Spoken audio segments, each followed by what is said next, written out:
कल जो है आपके लिए बताया था क्या, चुंबकत्व का प्रतिचुंबकीय मॉडल और उसकी उत्पत्ति का कारण। नेक्स्ट आर्टिकल जो होगा वो अणुचुंबकत्व।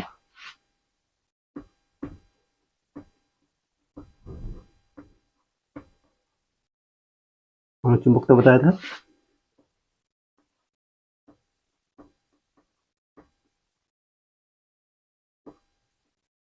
उत्पत्ति का कारण। देखो, प्रतिचुंबकत्व की उत्पत्ति का कारण कल बताया जा चुका था, बताया था। और क्या बताया था कि अगर प्रतिचुंबकत्व मुख्य रूप से ऐसे तत्वों में या ऐसे पदार्थों में पाया जाता है जिनमें कि इलेक्ट्रॉनों की संख्या क्या होती थी, सम होती थी। ठीक है ना। अब यहाँ से आगे थोड़ा सा और आगे बढ़ते हैं कि अणुचुंबक पदार्थ क्या होता है।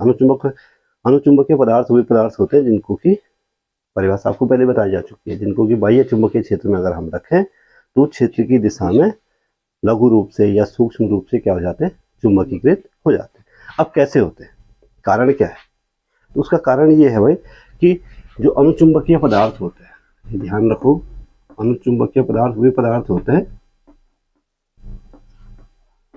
जिनके परमाणुओं में, अणुचुंबकीय पदार्थ के जो परमाणु होते हैं, इसके परमाणुओं में कुछ आधिक्य इलेक्ट्रॉन होते हैं, कुछ एक्सेस इलेक्ट्रॉन होते हैं जिनका कि चक्रण एक पर्टिकुलर डायरेक्शन में होता है। ध्यान से सुनो, परमाणु में कुछ आधिक्य इलेक्ट्रॉन होते हैं, या आप कह सकते हैं कि अणुचुंबकत्व का गुण उन पदार्थों में पाया जाता है जिनके परमाणुओं में कुछ क्या होते हैं, आधिक्य इलेक्ट्रॉन होते हैं। आधिक्य इलेक्ट्रॉन का मतलब होता है एक्सेस इलेक्ट्रॉन, एक्सेस कुछ आधिक्य इलेक्ट्रॉन होते हैं, और इन जो आधिक्य इलेक्ट्रॉन है वह इनका जो चक्रण होगा, यानी कि जो इनका स्पिन होगा वो एक पर्टिकुलर दिशा में होता है, एक ही दिशा में होता है। अब आधिक्य इलेक्ट्रॉन से क्या मतलब समझते हो, जैसे आपने मुक्त इलेक्ट्रॉन थ्योरी पढ़ी है। मुक्त इलेक्ट्रॉन क्या होते हैं, वे इलेक्ट्रॉन जो कि नाभिक के प्रभाव क्षेत्र से क्या आ जाते हैं, बाहर आ जाते हैं। अब जब हम आधिक्य इलेक्ट्रॉनों की बात करते हैं तो आधिक्य इलेक्ट्रॉन कैसे होंगे भाई, देखो, अगर इलेक्ट्रॉन पेयर होगा तो एक दूसरे के चक्रण को क्या कर देता है, निरस्त कर देता है, उसके द्वारा उत्पन्न चुंबकीय आघूर्ण को निरस्त कर देता है। लेकिन अगर सिंगल इलेक्ट्रॉन है, यानी आप कह सकते हैं कि इनके परमाणुओं में क्या होते हैं भाई, परमाणु में विषम इलेक्ट्रॉन होते हैं भाई, यानी कि एक पेयर जो है प्रतिचुंबकीय वाले में क्या हुआ था, सम हुए थे, इसमें विषम होंगे। तो इनमें से एक इलेक्ट्रॉन क्या रह जाएगा, मुक्त रह जाएगा, उसका डायरेक्शन पर्टिकुलर दिशा में होगा। और अणुचुंबकीय पदार्थ वे पदार्थ होते हैं जिनमें ये एक्सेस इलेक्ट्रॉन एक ही डायरेक्शन में स्पिन करते हैं। अब एक ही डायरेक्शन में स्पिन करने का मतलब क्या हुआ कि इनके जो पदार्थ, इसका मतलब है इसके जो अणुचुंबकीय पदार्थ है, इस पदार्थ के परमाणु में, पदार्थ के जो परमाणु है इसमें हमेशा सदैव चुंबकत्व उत्पन्न है, सदैव क्या रहेगा, चुंबकत्व का गुण उपस्थित रहता है भाई। इन पदार्थ के परमाणुओं में जो चुंबकत्व का गुण है वो हमेशा उपस्थित रहता है, और इसीलिए इन परमाणुओं को बोलते हैं ये परमाणुवीय चुंबक, इसको बोलते हैं भाई। इस पदार्थ का हर परमाणु परमाणुवीय चुंबक, एटॉमिक चुंबक होगा। जो ये एटॉमिक चुंबक होंगे वो छोटे से दंड चुंबक की भांति व्यवहार करेंगे, और इन लघु दंड चुंबकों को ही, या इसको आप बोल सकते हैं लघु दंड चुंबक की भांति व्यवहार करेंगे, लघु दंड चुंबक की भांति व्यवहार करेगा हर परमाणु। ठीक है ना। अब देखो, लेकिन आप जानते हैं कि कोई भी पदार्थ जो कि चाहे वो प्रतिचुंबकीय हो, लोह चुंबकीय हो या अणुचुंबकीय हो, वो बाह्य चुंबकीय क्षेत्र की अनुपस्थिति में चुंबकता का गुण प्रदर्शित नहीं करते। तो क्या कारण है कि इसमें, अभी हमने कहा कि इसका हर परमाणु जो है, इसका हर परमाणु तो नहीं बल्कि इसमें जो एक्सेस इलेक्ट्रॉन होंगे जिन परमाणुओं में, वो परमाणु क्या करेगा, चुंबकता का गुण उसमें उपस्थित होना चाहिए, क्योंकि उसमें सिंगल डायरेक्शन चुंबक, देखो उसमें जो स्पिन है इलेक्ट्रॉन का जो स्पिन है, कल आपको बताया था कि इलेक्ट्रॉन का जो स्पिन है वो ऐसा होता है ना, एक इधर को और एक इधर को। अब इसमें ये वाला तो उपस्थित है ही नहीं, ठीक है ना। तो इसके कारण हमेशा कुछ ना कुछ चुंबकीय क्षेत्र क्या होना चाहिए, उपस्थित होना चाहिए, चुंबकीय आघूर्ण होना चाहिए हर परमाणु में। लेकिन हर परमाणु में चुंबकीय आघूर्ण होने के बावजूद भी जो पदार्थ संपूर्ण पदार्थ है, पदार्थ का टुकड़ा है, चाहे वो किसी भी कोई भी अनुचुंबकीय पदार्थ है, उसका जो टुकड़ा है वो चुंबकत्व का गुण प्रदर्शित नहीं करता है। क्यों नहीं करता है? देखो, उसका कारण ये है कि सपोज के लिए ये अनुचुंबकीय पदार्थ है, अनुचुंबकीय पदार्थ बाह्य चुंबकीय क्षेत्र की अनुपस्थिति में, अभी हमारा इस पर कोई बाह्य चुंबकीय क्षेत्र की अनुपस्थिति है, अभी इसमें कोई बाह्य चुंबकीय क्षेत्र नहीं लगाया गया। तो क्या बताया आपको कि हर परमाणु क्या होगा, हर परमाणु टिनी मैग्नेट हो, छोटा सा चुंबक की भांति व्यवहार करेगा। तो होता क्या है कि जो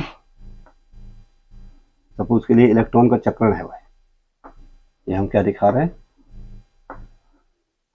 ये इलेक्ट्रॉन के चक्रण को दिखाएगा, ठीक है ना।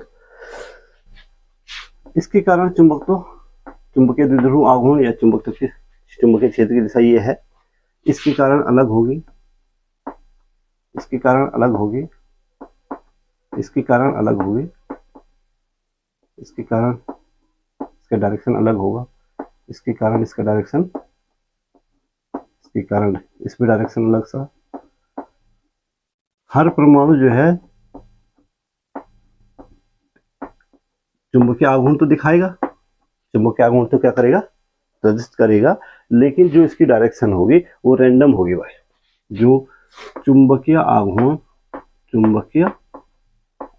जो है वो रैंडम होगा। रैंडम का मतलब है रैंडमली ओरिएंटेड, यानी कि रैंडम समझते हो, जिसका कोई पर्टिकुलर डायरेक्शन नहीं है, अनियमित जिसको आप कह सकते हैं, यादृच्छिक अभिविन्यास होगा भाई, अभिविन्यास।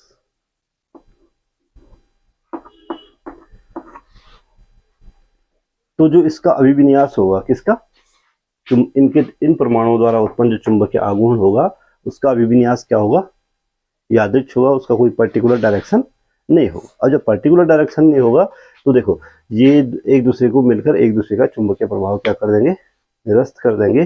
तो कोई भी बाह्य चुंबकीय क्षेत्र की अनुपस्थिति में जो अनुचुंबकीय पदार्थ है, अनुचुंबकीय पदार्थ, ये किसी भी प्रकार का चुंबक का गुण नहीं दर्शाते, ये जो है चुंबकीय गुण प्रदर्शित नहीं करते, चुंबकीय गुण प्रदर्शित नहीं करते। और क्यों नहीं करते, बात समझ में आ गई, क्यों नहीं करते? क्योंकि जो टिनी मैग्नेट्स होंगे, जो आपको बोला लघु चुंबक होंगे या परमाणु चुंबक होंगे, वो यादृच्छिक रूप से पदार्थ के भीतर क्या होंगे, फैले होंगे, और उनका जो चुंबकीय आघूर्ण की डायरेक्शन है हर टिनी मैग्नेट का क्या होगा, अलग अलग होगा।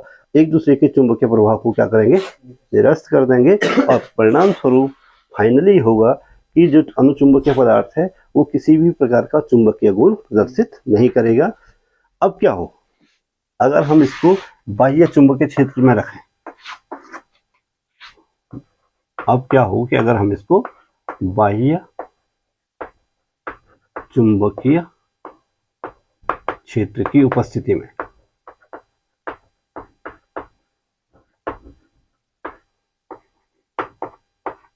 बाह्य चुंबकीय क्षेत्र की उपस्थिति में इसका व्यवहार कैसे बदलेगा। देखो, आप लोग जानते हैं कि अगर हम किसी भी दंड चुंबक को, किसी भी छड़ चुंबक, कोई भी चुंबक है भाई, चाहे वो नाल चुंबक है, दंड चुंबक है, या कोई भी चुंबक है, अगर हम उसको चुंबकीय क्षेत्र में रखते हैं तो उस पर एक बलाघूर्ण लगता है, चुंबकीय बलाघूर्ण। अगर हम किसी भी चुंबक को क्या रखते हैं, चुंबकीय क्षेत्र में रखते हैं, ये चुंबक है, तो इस पर एक बलाघूर्ण लगता है जो कि इसको क्षेत्र की दिशा में घुमाने का क्या करता है, क्या करेगा भाई, क्षेत्र की दिशा में अभिविन्यास या संरेखित करने का क्या करेगा, प्रयत्न करता है नहीं करता। तो अगर जब हम इसको, इस पदार्थ को हम बाह्य चुंबकीय क्षेत्र में रखें तो इनमें से हर चुंबक पर, हर जो मैग्नेट है या हर जो परमाणु मैग्नेट है, इस पर क्या लगेगा, एक बल आघूर्ण लगेगा। क्या लगेगा, और बल आघूर्ण लगेगा तो वो इन चुंबकों को एक पर्टिकुलर डायरेक्शन में क्या कर देगा, जो टिनी मैग्नेट्स हैं, परमाणु मैग्नेट हैं, इनको एक पर्टिकुलर डायरेक्शन में संरेखित कर देगा, अलाइन कर देगा। तो होगा क्या, अब बाह्य चुंबकीय क्षेत्र की उपस्थिति में जो स्थिति आएगी वो ये आ जाएगी,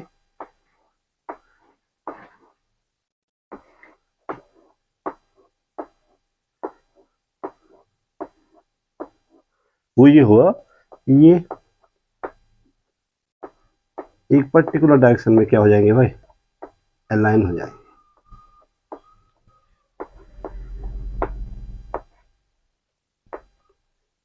जो चुंबकीय द्विध्रुव आघूर्ण होगा या चुंबकीय क्षेत्र की दिशा होगी वो क्या हो जाएगी, एक दूसरे के समांतर हो जाएगी, एक दूसरे क्या हो जाएगी, समांतर हो जाएगी। और जब ये एक ही डायरेक्शन में क्या हो जाएंगे, यार इसको हम, क्योंकि सिंगल इलेक्ट्रॉन है भाई, उसको डबल एरो से नहीं दिखाता हूँ मैं, इसको सिंगल एरो से दिखाता हूँ, ठीक है ना, क्योंकि वो हमारे पास सिंगल इलेक्ट्रॉन है ना, डबल इलेक्ट्रॉन नहीं है, ठीक है। तो एक पर्टिकुलर डायरेक्शन में क्या होगे,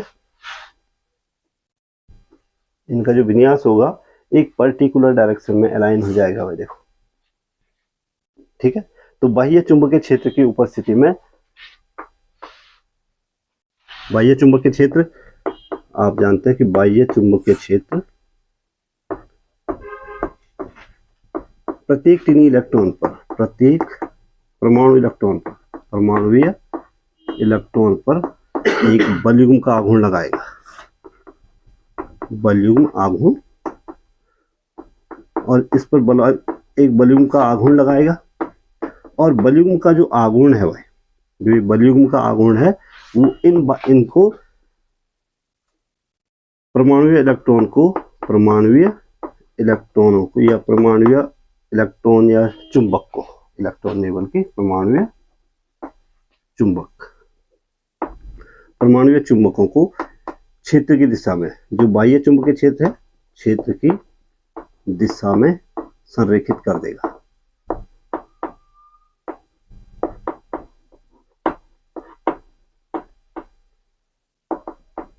यह कम से कम संरेखित करने का प्रयत्न करेगा भाई, ठीक है ना। और अगर बाह्य चुंबकीय क्षेत्र तीव्र है तो संरेखित कर देगा सबको। अब सब एक डायरेक्शन में आ गए, देखो इन सब का स्पिन क्या आ गया, एक पर्टिकुलर डायरेक्शन में आ गया। चुंबकीय बलागुण एक पर्टिकुलर डायरेक्शन में आ गया। तो चुंबकीय क्षेत्र की उपस्थिति में ये जो चुंबक है भाई, ये क्षेत्र की दिशा में, इसका फाइनल रिजल्ट क्या होता है कि क्षेत्र की दिशा में चुंबकीकृत हो जाता है। क्षेत्र की दिशा में ये पूरा पदार्थ क्या हो जाता है, चुंबकीकृत हो जाता है भाई। ये सारा पदार्थ जो है क्षेत्र की दिशा में क्या हो जाएगा। और अनुचुंबक यही होता था, जब उसको बाह्य चुंबकीय क्षेत्र में रखते थे तो क्षेत्र की दिशा में लघु रूप से, सूक्ष्म रूप से क्या हो जाता था, चुंबकीकृत हो जाता था। और कैसे चुंबकीकृत होता है वो मैं आपको बता चुका हूं, ठीक है ना। आपको एक और चीज याद रखनी है कि पहले वाला जो प्रतिचुंबकीय पदार्थ था उस पर ताप का कोई प्रभाव नहीं पड़ रहा था भाई, ठीक है ना। अब इस पर ताप का क्या प्रभाव पड़ेगा, इस वाले पे ताप का प्रभाव। ध्यान से देखो, जैसे हम इसका टेम्परेचर बढ़ाएंगे भाई, टेम्परेचर क्या करेंगे, तो जो ये एक पर्टिकुलर डायरेक्शन में है ये, ठीक है ना, इलेक्ट्रॉनों का वेग बढ़ेगा। टेम्परेचर बढ़ाने पे इलेक्ट्रॉनों का क्या बढ़ेगा, वेग बढ़ने से जो ये अभिविन्यास है ये डिस्टर्ब होगा भाई, होगा नहीं होगा। और जब अभिविन्यास ये जो ओरिएंटेशन है ये डिस्टर्ब होगा तो इसका चुंबकत्व क्या हो जाएगा, घट जाएगा। तो ताप बढ़ाएंगे तो जो अनुचुंबकीय पदार्थ है उनका चुंबकत्व घटता है, नोट कर लो। ताप बढ़ाने पर अनुचुंबकीय पदार्थों का चुंबकत्व का गुण क्या होता है, घटता है। आई बात समझ में कि नहीं आई?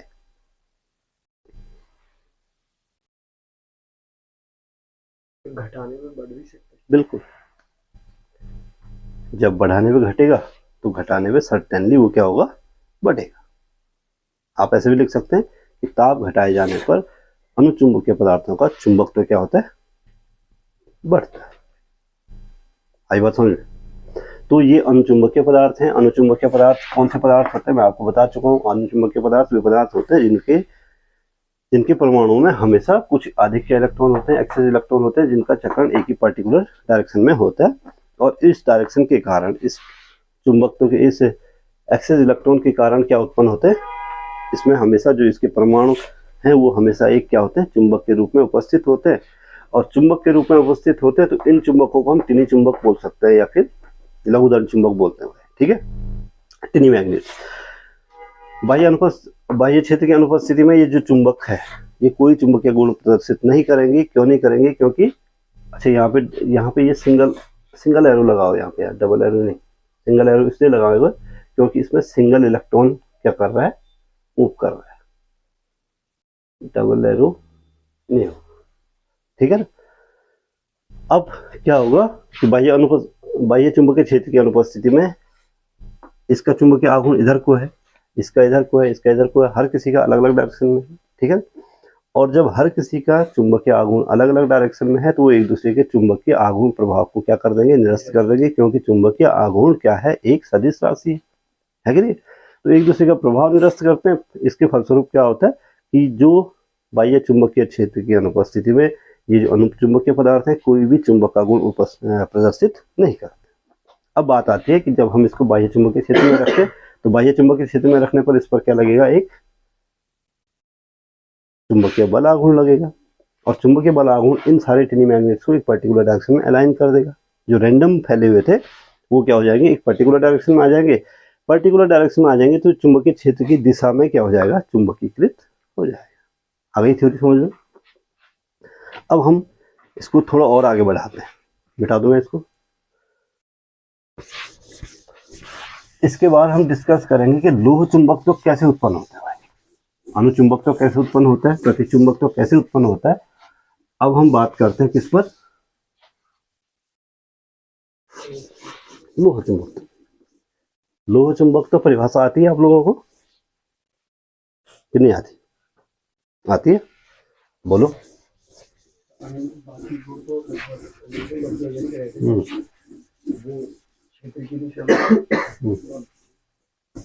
जैसे लघु रूप से होता था तो लोह चुंबक तो वास्तव में अनुचुंबकीय पदार्थ ही हैं जो कि जिनकी जो तीव्रता है, चुंबकन की जो तीव्रता है वो काफी अधिक होती है। सिर्फ इतना सा अंतर है, बाकी सब कुछ वही हो। तो अब हम चलते हैं किस पे, लोह चुंबक।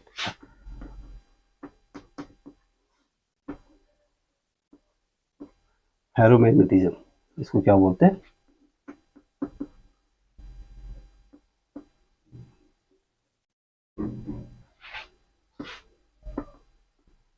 लोह चुंबकत्व की उत्पत्ति के कारण या फेरोमैग्नेटिज्म की उत्पत्ति का कारण। अब इसका कारण क्या होता है, देखो लोह चुंबकीय पदार्थ, लोह चुंबकीय पदार्थ और अनुचुंबकीय पदार्थों में सिर्फ एक अंतर होता है। लोह चुंबकीय पदार्थ ये जो तीव्रता होती है, इनकी जो तीव्रता होती है ये अनुचुंबकीय से बहुत अधिक होती है। अनुचुंबकीय पदार्थों से डबल नहीं, कई गुना, हाँ प्रबल होती है। और बाकी सारे गुण वही होते हैं जो कि अनुचुंबकीय पदार्थ में पाए जाते हैं। ठीक है ना? अब लेकिन फिर भी इनका जो चुंबकीय गुण है भाई, ठीक है ना, आप देखते हैं किसी भी लोहे का कोई भी टुकड़ा है, अगर उसको बाह्य चुंबकीय क्षेत्र में न रखा गया हो तो वो चुंबक का गुण प्रदर्शित नहीं करता है, करता है, जबकि इसमें चुंबकीय क्षेत्र की जो चुंबकता का गुण है वो अनुचुंबकीय पदार्थों से काफी प्रबल होता है। ठीक है, होता क्या है कि लोह चुंबकीय पदार्थों में क्या होता है कि चुंबकन बहुत तेजी से होता है, यानी कि जो रेट है चुंबकन की जो दर है, रेट ऑफ मैग्नेटाइजेशन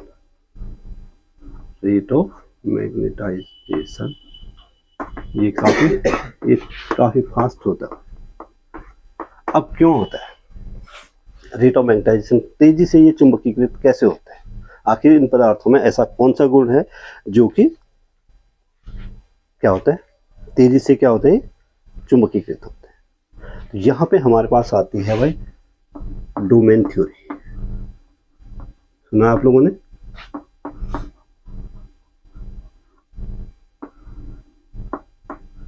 चुंबकन की डोमेन थ्योरी किस किसने सुना है नाम? हाँ भाई, सुना है? नहीं सुना है? चलो अभी सुन लो। डोमेन थ्योरी क्या होती है कि डोमेन थ्योरी ये बताती है कि जो लोह चुंबकीय पदार्थ हैं भाई, जो ये लोह जिनकी हम बात कर रहे हैं लोह चुंबकीय पदार्थ, इन लोह चुंबकीय पदार्थों में एक जटिल अन्योन्य क्रिया होती है। जटिल इनमें क्या होती है, लोह चुंबकीय पदार्थों में लोह चुंबकीय पदार्थों में एक जटिल अन्योन्य क्रिया होती है, यानी इसको बोलते हैं कॉम्प्लेक्स म्यूचुअल रिएक्शन। और इस कॉम्प्लेक्स म्यूचुअल रिएक्शन के कारण क्या होता है कि इस पदार्थ के भीतर कुछ ऐसे क्षेत्र बन जाते हैं जिनमें जो टिनी मैग्नेट्स हैं भाई वो एक पर्टिकुलर डायरेक्शन में अलाइन रहते हैं। इस जटिल अन्योन्य प्रक्रिया के कारण इसके कारण क्या होता है कि पदार्थ के भीतर ऐसे असंख्य क्षेत्र बन जाते हैं, असंख्य क्षेत्र उत्पन्न हो जाते हैं या पैदा हो जाते हैं या बन जाते हैं, जिनमें परमाणु मैग्नेट या चुंबक, जिनमें परमाणु चुंबक एक ही दिशा में चुंबकीय आघूर्ण प्रदर्शित करते हैं, चुंबकीय आघूर्ण उत्पन्न करते हैं। और चुंबकीय आघूर्ण कैसे उत्पन्न करेंगे? चुंबकीय आघूर्ण ऐसे उत्पन्न करेंगे कि जो इलेक्ट्रॉन होगा वह एक्सिस इलेक्ट्रॉन वो चक्रण के द्वारा क्या करेगा, चुंबकीय आघूर्ण उत्पन्न करेगा। तो जो चुंबकीय आघूर्ण है अब ये एक पर्टिकुलर दिशा में अलाइन होते हैं, ठीक है ना। और जो ये असंख्य क्षेत्र है इन क्षेत्रों को बोलते हैं डोमेन। इन क्षेत्रों को डोमेन कहते हैं, DOMEIN। जो ये असंख्य क्षेत्र हैं जिनमें कि जो इलेक्ट्रॉन है जो चुंबकत्व उत्पन्न कर रहा है वो क्या होते हैं, एक पर्टिकुलर डायरेक्शन में होते हैं, ठीक है। तो जो परमाणु चुंबकत्व उत्पन्न कर रहे हैं वो एक पर्टिकुलर डायरेक्शन में होते हैं और इन प्रभावित क्षेत्रों को हम क्या बोलते हैं, डोमेन्स बोलते हैं। और आपको ये याद रखना है कि डोमेन कोई छोटी मोटी चीज नहीं है, कि प्रत्येक डोमेन में जो डोमेन है प्रत्येक डोमेन में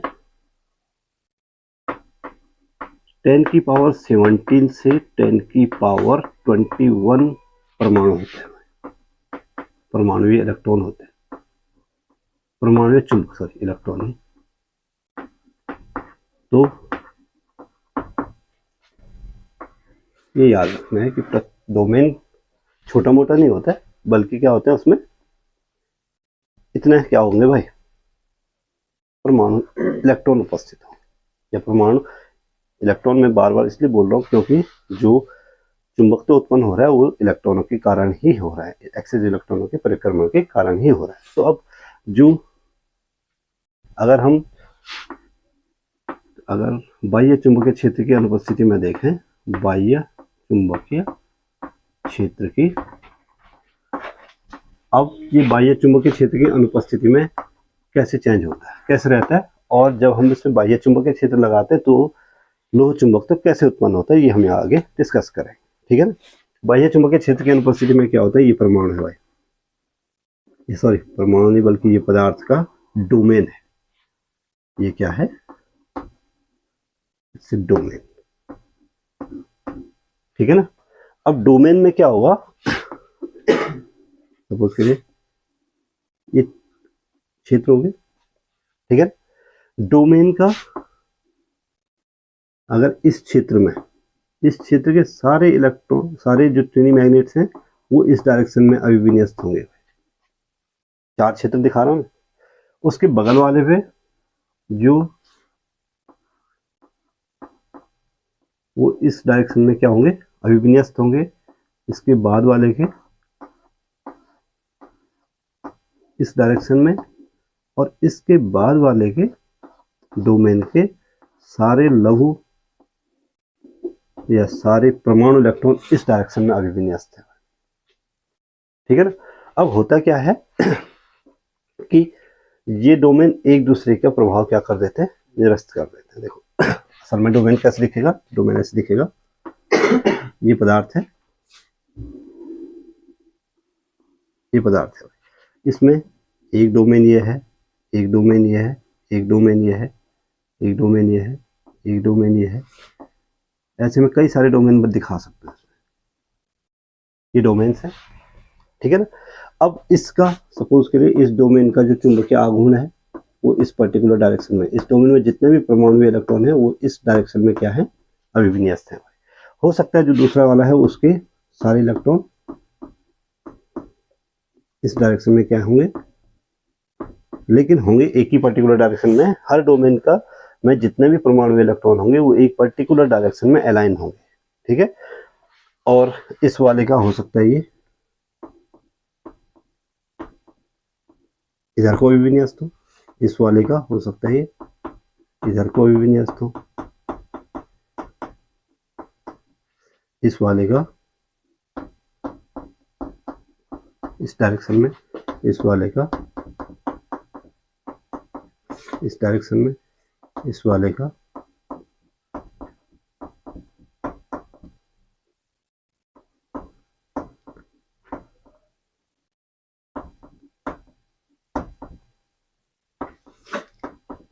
हो सकता है, इस वाले का एक दूसरे के ऊपर पैरेलल इस डायरेक्शन में हो।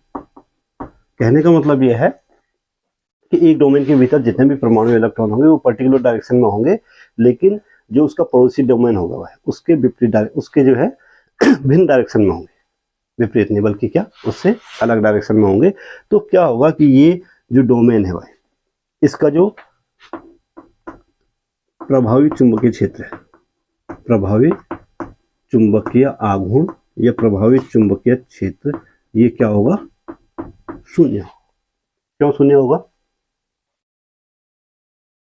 इस डोमेन का तो चुंबकीय आघूर्ण होगा, इसका भी होगा, इसका भी होगा, इसका भी होगा, लेकिन चूंकि एक दूसरे के भिन्न दिशा में है। ठीक है ना। तो प्रभावी चुंबकीय आघूर्ण क्या होगा, शून्य होगा।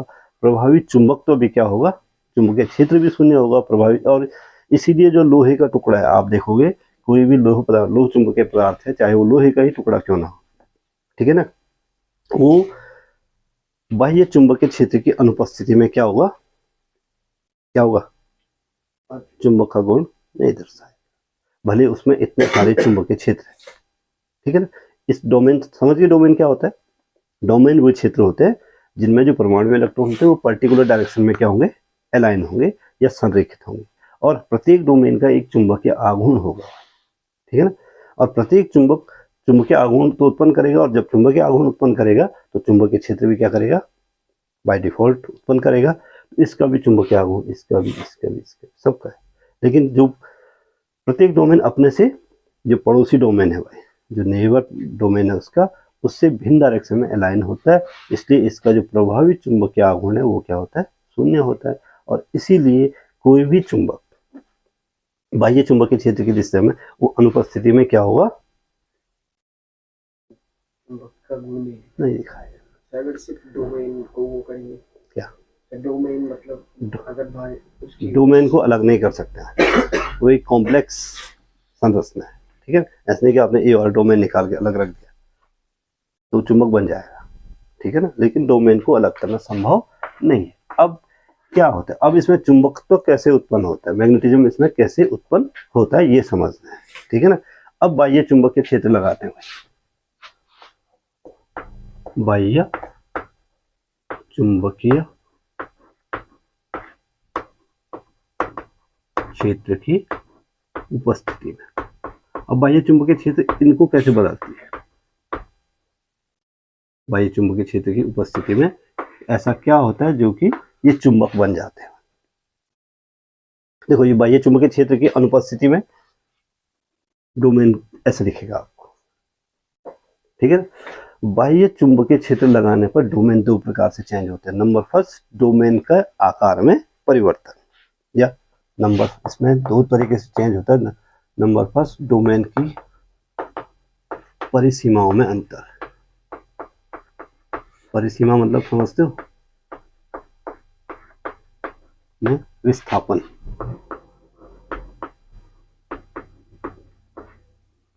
डोमेन की परिसीमाओं में। अभी देखो जो आपको ये डोमेन दिख रहा है इसकी परिसीमाएं देखो, ये वाला भी क्षेत्र बराबर है, ये क्षेत्र बराबर है, ये क्षेत्र बराबर है, ये क्षेत्र क्या है, सारे क्षेत्र बराबर दिख रहे हैं आप लोगों को। अब हम क्या करते हैं कि इसको बाह्य चुंबकीय क्षेत्र में रखते हैं भाई, तो डोमेन की परिसीमाएं कैसे चेंज होंगी। देखो डोमेन वही है पहले वाला जो सामने दिख रहा है। अब हमने इस पर्टिकुलर डायरेक्शन में एक बाह्य चुंबकीय क्षेत्र लगाया, ये क्या लगाया, बाह्य चुंबकीय क्षेत्र की दिशा है। तो जैसे हम इस डोमेन को बाह्य चुंबकीय क्षेत्र में रखते हैं, ये सारे डोमेन्स रखेंगे ना, बाह्य चुंबकीय क्षेत्र में सारे डोमेन्स रखे जाएंगे, सारा पदार्थ रखा जाएगा, एक पर्टिकुलर डोमेन तो रखा नहीं जाएगा। तो होगा क्या कि जो पहला वाला डोमेन है, अब जो बाह्य चुंबकीय क्षेत्र की दिशा किधर को है, ऊपर की ओर, तो ये वाला क्षेत्र, ये वाला जो डोमेन है पहला वाला डोमेन, वो बाह्य चुंबकीय क्षेत्र की दिशा में दिख रहा है आप लोगों को। इसकी परिसीमाएं बढ़ जाती, इसकी परिसीमाएं बढ़कर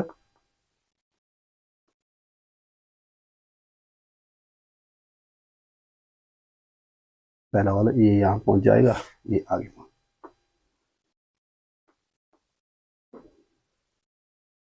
इधर बढ़ा देते हैं, इधर बढ़ा देते हैं, ठीक है ना,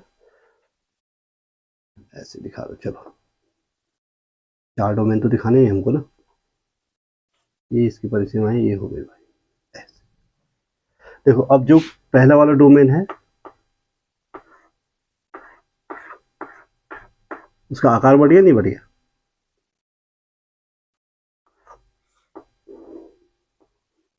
पहले वाले डोमेन का आकार बढ़ गया, दूसरे का आकार घट गया, दूसरे का आकार क्या हो गया, तीसरे का आकार और घट गया, और चौथे का आकार भी घट ही गया। समझो सिर्फ कौन सा डोमेन बढ़ा, उस डोमेन का आकार बढ़ जाता है जो कि बाह्य चुंबकीय क्षेत्र की दिशा में अलाइन हो गए, ठीक है ना। और इस प्रकार से ये चुंबकीकृत हो जाता है, ये आप क्या हो जाएगा,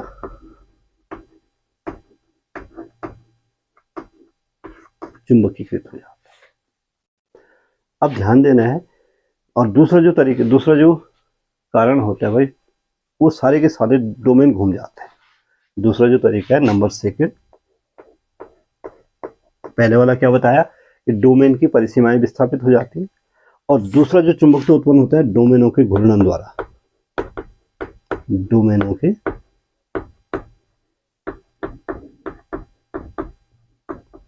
और डोमेनों को घूर्णन से मेरा मतलब यह है कि सारे के सारे डोमेन्स जो हैं, जो चारों डोमेन्स थे, ये घूमकर बाह्य चुंबकीय क्षेत्र की दिशा में विस्थापित हो जाएंगे। अब देखो कैसे हो जाएगा फिर, अब हमें फिगर कैसे मिलेगा, ये डोमेन है, ये इसके चार, ये है ना,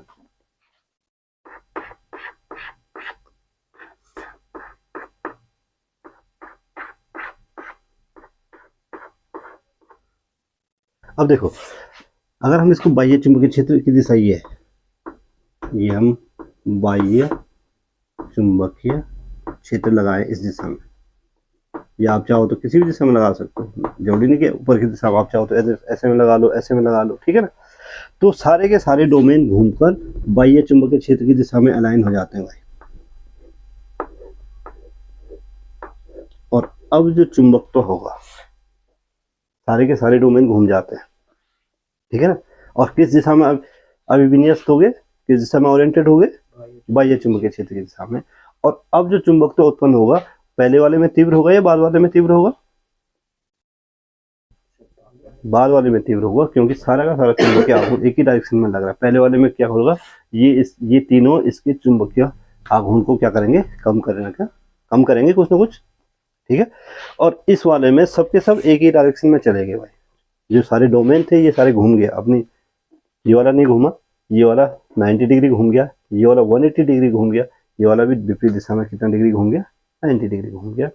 तो इस प्रकार से सारे डोमेनों का घूर्णन हो गया, सारे डोमेन एक पर्टिकुलर डायरेक्शन में आ गए, और इससे चुंबकत्व का जो गुण होगा वो काफी तेजी से बढ़ता है। इसीलिए कहा जाता है कि लोह चुंबकीय पदार्थ क्षेत्र की दिशा में काफी तीव्र रूप से क्या होता है, चुंबकीकृत होते हैं। ये शुरू में परिभाषा में ही है कि नहीं? अब कैसे होते हैं आप समझ गए होंगे डोमेन। अब क्या होता है कि कब डोमेन घूमेंगे, अब यहाँ पे एक सवाल उठता है कि कब डोमेन घूमेंगे और कब उनकी परिसीमाओं में विस्थापन होगा, ठीक है। तो आपको एक छोटी सी चीज याद रखनी है कि डोमेन की परिसीमाओं में विस्थापन कब होगा, जबकि बाह्य चुंबकीय क्षेत्र जो है वो दुर्बल होगा भाई। अगर बाह्य चुंबकीय क्षेत्र दुर्बल है, यानी कि कमजोर बाह्य चुंबकीय क्षेत्र है, तो डोमेन जो लोह चुंबकत्व है वो कैसे उत्पन्न होगा, वो चुंबक के डोमेन की परिसीमाओं में विस्थापन करेगा। आप ये कह सकते हैं कि लघु या दुर्बल बाह्य चुंबकीय क्षेत्र डोमेन की परिसीमाओं में विस्थापन करता है, इतना याद रहेगा। और अगर बाह्य चुंबकीय क्षेत्र प्रबल है, अगर बाह्य चुंबकीय क्षेत्र क्या है, प्रबल बाह्य चुंबकीय क्षेत्र डोमेन्स को ही घुमा देता है। क्यों? घुमाने का प्रयत्न तो ये भी करता है, लेकिन ये घुमा नहीं पाता है, ठीक है ना। तो ये बाह्य चुंबकीय क्षेत्र अगर दुर्बल है तो डोमेन्स को क्या करेगा, परिसीमाओं का जो उस पर्टिकुलर डायरेक्शन में है उस डोमेन की परिसीमाएं बढ़ा देगा, बाकियों को कुछ नहीं कर पाएगा। लेकिन जो प्रबल बाह्य चुंबकीय क्षेत्र लगेगा वो पूरे डोमेन्स को ही घुमा देगा, और डोमेन्स को घुमाकर ऐसी दिशा में अलाइन कर देगा, ऐसी दिशा में संरेखित कर देगा जो कि बाह्य चुंबकीय क्षेत्र की दिशा होगी। और यहाँ से आपको समझ जाना चाहिए कि लोह चुंबकीय पदार्थ बाह्य चुंबकीय क्षेत्र में रखने पर तीव्रता से क्यों चुंबकीकृत होते हैं। आ गई बात समझ में? तो ये डोमेन थ्योरी ये काफी इंपॉर्टेंट है समझने के लिहाज से भी और एग्जाम के लिहाज से, ठीक है। बात समझ में आ गई? तो आज की कहानी यही समाप्त करें। टाइम कितना हुआ? 38 मिनट बहुत है, चलिए बाकी कल।